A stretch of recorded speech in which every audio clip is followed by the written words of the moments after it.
In my presentation, I will give an overview about diabetes and mellitus and global figure. Then I will talk about the literature review around low carbohydrate diet, the methodology, research, and summary of my research. So to start with, diabetes mellitus is a chronic metabolic disorder that is characterized by chronic hyperglycemia and insulin resistance. And it's considered an endemic problem in many countries, specifically developed and developing countries. Globally, 1 in 11 adults have diabetes mellitus. Majority of this number come from type 2 diabetes mellitus. The variation in the prevalence worldwide is mainly attributed to the interaction of different predisposing factors, starting from the individual factors like genetic, socio-demographic, and behavioral factors, moving to more wider factors like environmental factors, societal factors, and healthcare system in place. Among patients with type 2 diabetes mellitus, cardiovascular disease and complication are the leading cause for morbidity and mortalities. When it comes to the global figure, this map demonstrates the world and regional figure of diabetes mellitus in 2019 and its prediction in 2030 and 2045 based on the International Diabetes Federation's data. The world figure is expected to increase from 8.3% in 2019 to almost 10% by 2045. And this is an alarming figure. The highest worldwide prevalence of diabetes mellitus is shown in the Middle East and North Africa, with an annual prevalence of above 12% in 2019 and expected to increase to almost 14% by 2045. And this figure necessitates more collaborative multisectoral effort to mitigate the underlying risk factors that lead to the development of type 2 diabetes mellitus or diabetes mellitus in general, and further improve the health choice for people affected with the diabetes mellitus. When we talk about type 2 diabetes mellitus, we must talk about the diet, as it's considered the cornerstone in the management of type 2 diabetes mellitus. The current recommendation stresses on the low-caloric diet in controlling type 2 diabetes mellitus. However, there is no consensus agreement on the exact amount of carbohydrate that should be present in the diet of diabetic patients. In recent 3 years, there was a growing evidence that low-carbohydrate diet might improve glycemic index in patients with type 2 diabetes mellitus.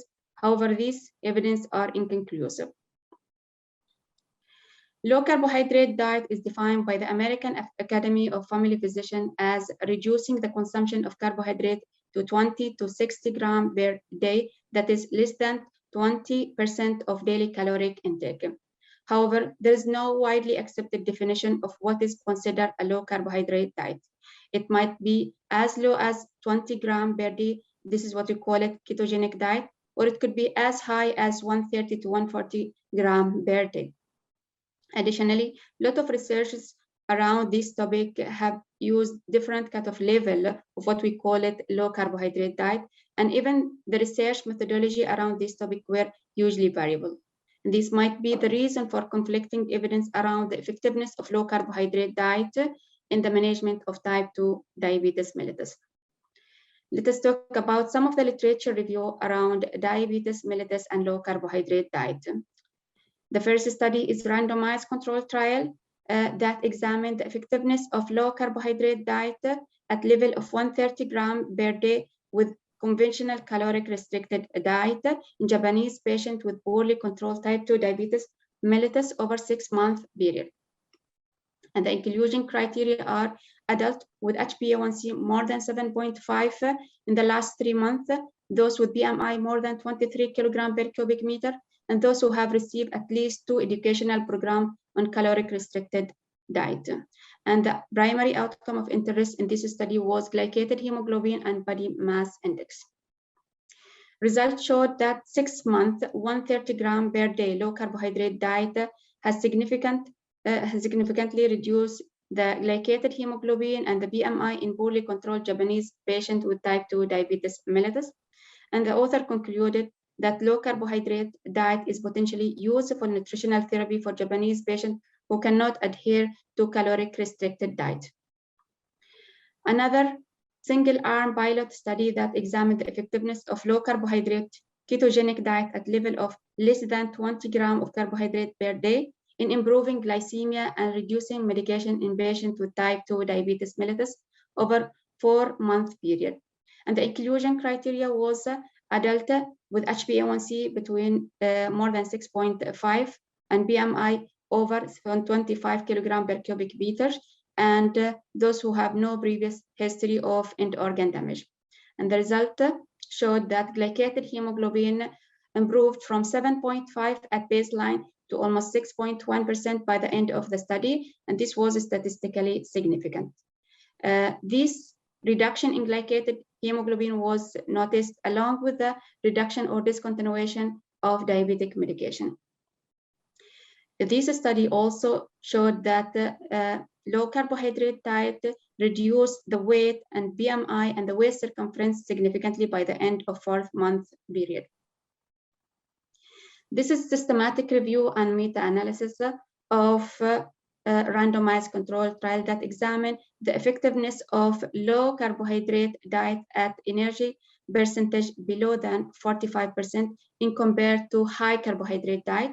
And the primary outcome of interest from this study was glycated hemoglobin and BMI at or after 1 year of interventions. And the results showed that in the first year of intervention, low carbohydrate diet resulted in lower glycated hemoglobin compared to high carbohydrate diet. And this reduction was correlated with the degree of carbohydrate. That means the more we are restricting the carbohydrate, the more the effect in the glycated hemoglobin. However, after 1 year of intervention, no further difference in glycated hemoglobin was observed in the two diet groups. Additionally, the effect of the two types of diets on body mass index, body weight, and low density lipoprotein cholesterol was similar throughout the study. When we look to the gap of knowledge, no single study has examined the effectiveness of low carbohydrate diet in Omani population attending primary healthcare settings. So this study aimed actually to examine the effectiveness of non-caloric restricted diet at level of 80 grams per day on glycemic index of diabetic patient attending primary healthcare setting over 6-month period. Let us talk about the methodology part. So the study population included active diabetic patient attending the outpatient clinic at North Mawaleh Health Center and met the inclusion and exclusion criteria. 83 participants were recruited in this study, and informed written consent was taken from each participant before the start of the study. The study design was prospective, descriptive study with longitudinal follow-up and pre-test, post-test analysis. And the total duration of the study was 24 weeks, starting from January 2019 to June 2019. Ethical approval was requested and obtained from Scientific Research Committee at the Ministry of Health, December 2018. When it comes to the inclusion and exclusion criteria, this study included diabetic patient aged between 20 to 60 years who have been registered in diabetic registry at North Mawaleh Health Center within the last 8 years. And also those who are on oral hypoglycemic medication irrespective of their glycated hemoglobin, those diabetic patients with no previous history of diabetes, ketoacidosis, or end organ damage,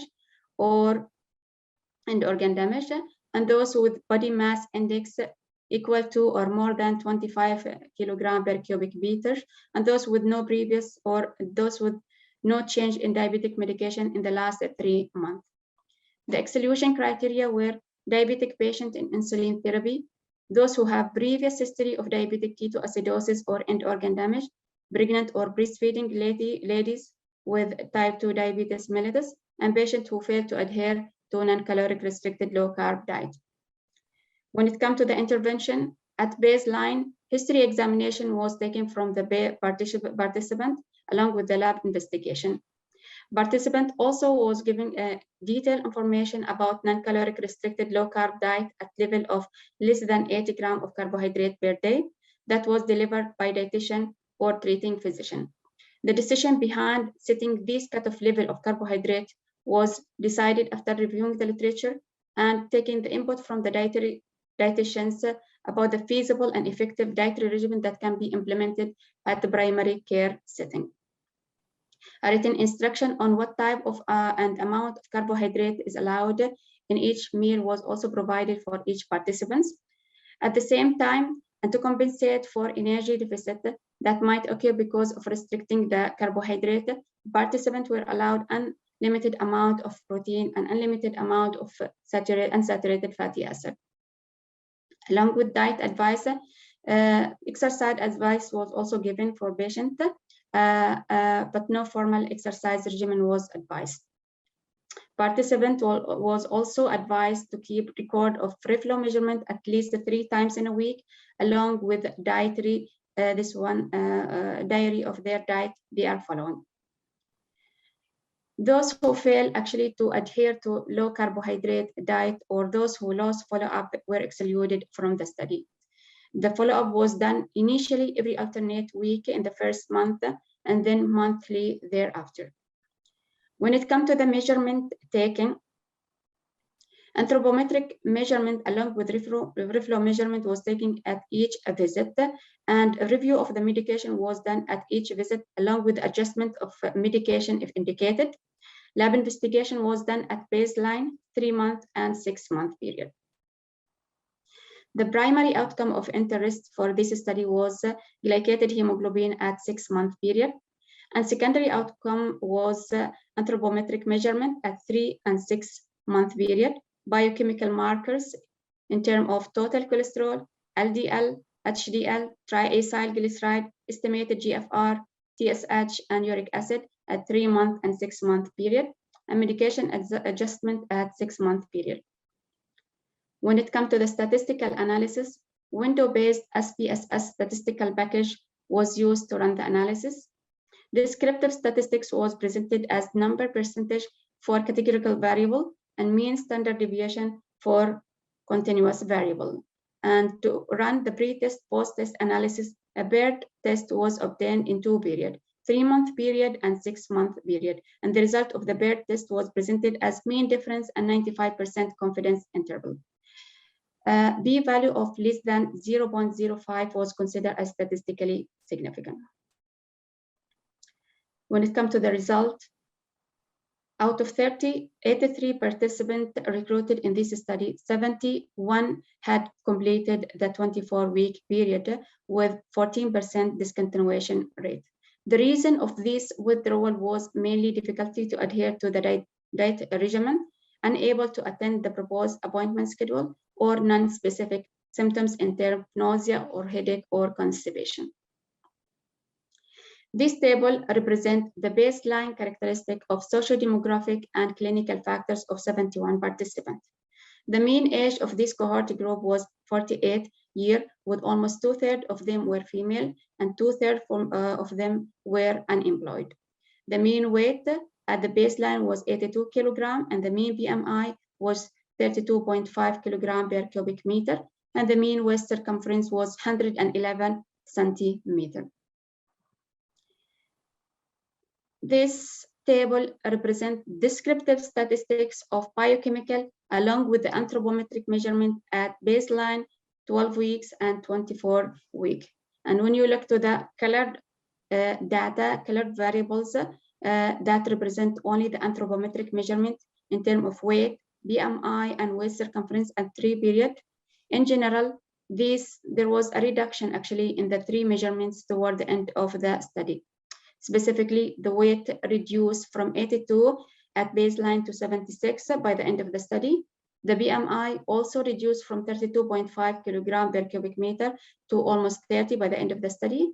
And the waist circumference was reduced from 111 centimeters to almost 105 by the end of the study. When we look to the glycated hemoglobin, it showed also gradual reduction from 7.12 at baseline to 6.27 by the end of 24-week period. And the other biochemical markers also shown here at 3 different periods. And when you just concentrate on the HDL, there was a gradual increase in the HDL toward the end of the study from 1.3 to 1.52 by the end of the study. Renal function test was gradually reduced in the first 3-month, as it showed, there is a dip in the 3-month period. However, it started to improve again by the end of 24-week period. Let us see some of the pre-test, post-test analysis of this data. And this table represents the pre-test, post-test analysis of glycated hemoglobin at 2 periods, 12-week period and 24-week period. Overall, the mean difference of glycated hemoglobin was significantly lower at both 12-week period and 24-week period. However, the difference was higher in the first 12-week period. This means at 12-week period, the glycated hemoglobin was reduced by 0.93% from 7.12 at baseline to 6.19 by the end of 12-week period. And this was statistically significant. This reduction actually in glycated hemoglobin was noticed along with the discontinuation or reduction in diabetic medication.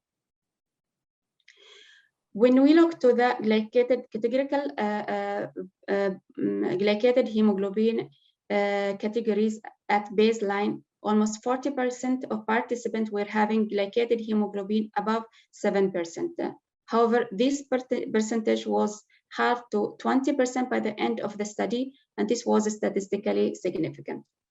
On the other hand, the percentage of patients with controlled glycated hemoglobin at level of less than 7% increased from 60% at the baseline to almost 80% by the end of the study, and this was also statistically significant.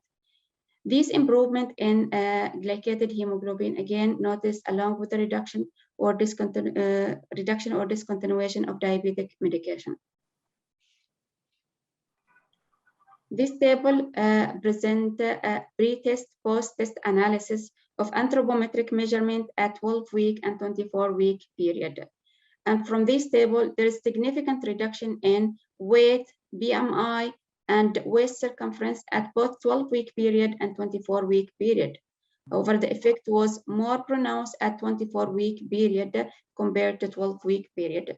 That is, the weight was reduced by 5.7% by the end of the study. The BMI was reduced by 2.27 by the end of the study, and the waist circumference reduced by 4.5 centimeter by the end of the study, and these all were statistically significant. This slide actually showing the BMI categories, pre-test, post-test analysis of BMI categories. And as you can see, 2/3 of the participants were obese at the baseline, while the remaining 1/3 was overweight. However, by the end of the study, almost 20% of participants were able to normalize their weight. On the other hand, the proportion of obesity has reduced from 65% at baseline, as shown in the bar chart, to almost 43% by the end of the study. This was statistically significant. This table represents the pre-test, post-test analysis of other biochemical markers at the 12-week and 24-week period. And as you can see here, at 24-week period, there was a significant mean increase in high-density lipoprotein cholesterol. However, this was borderline significant at 0.049. On the other hand, there was a significant mean reduction in triacylglyceride at both 12-week period and 24-week period, although the reduction was more pronounced at the first 12-week period. Estimated GFR also show a borderline reduction at both 12-week period and 24-week period. Although it's borderline, but it's still significant. No significant change were noticed for the total cholesterol, LDL cholesterol, uric acid, or albumin creatinine ratio at the end of 12-week or 24-week period. This table represents the diabetic medication at the pre-study and post-study and what change has happened because of the low-carbohydrate diet. The most important striking observation in this study, actually on this slide, that 1/4 of participants were able to stop diabetic medications by the end of the study, and that was statistically significant.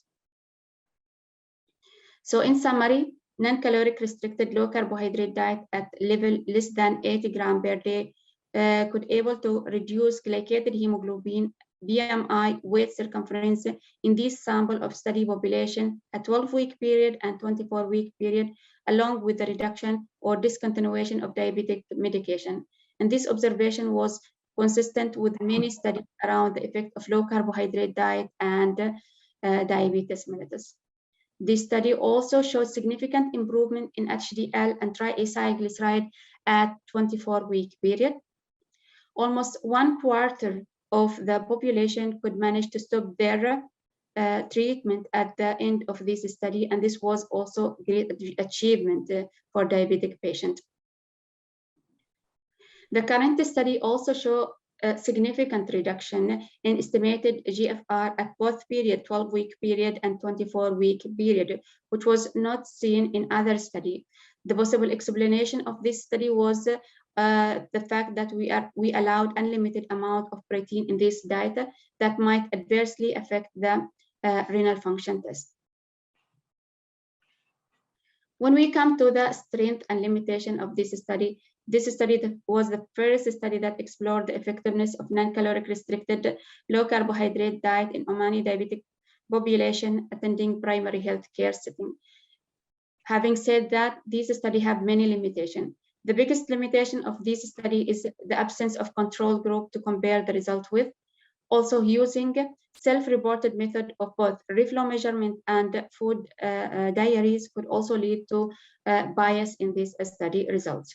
Additionally, difficulty to make inference with such design, and lastly, the short duration of this study, and thus the long-term effect of such diet is not clear.